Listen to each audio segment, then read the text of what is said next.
Once he has the seeds from the reference genome and the seeds from the reads, he will align them. So he will take the seeds from the reads and align them or look them up in the hash table that he has prepared here. So to see where they occur on the reference genome sequence.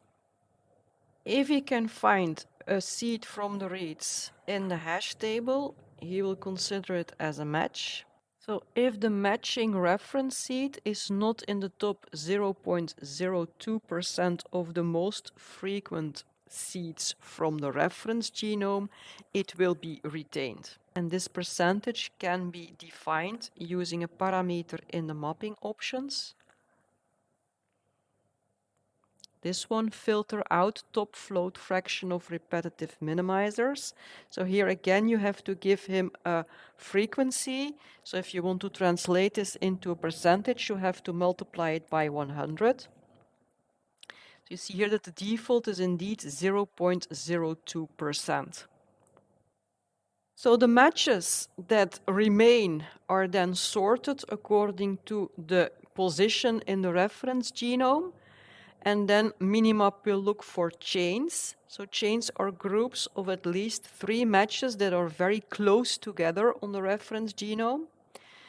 And the -g parameter in the mapping options,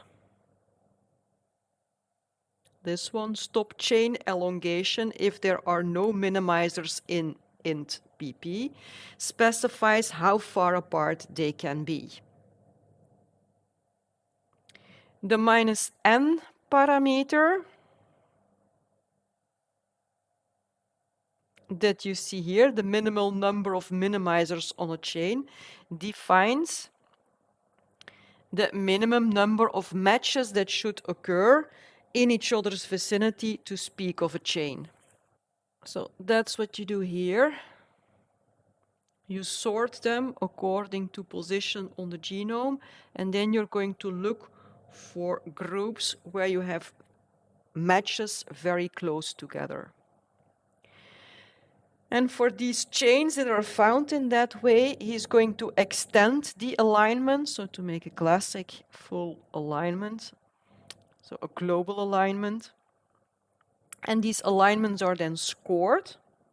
The score is calculated as the number of matches minus the penalties for creating a gap in the alignment. And if the score is high enough, then the chain is retained and saved in the output BOM file that is produced by Minimap. So the minimal score is also one of the parameters in the mapping options. It's the minimal chaining score. So the default is 40.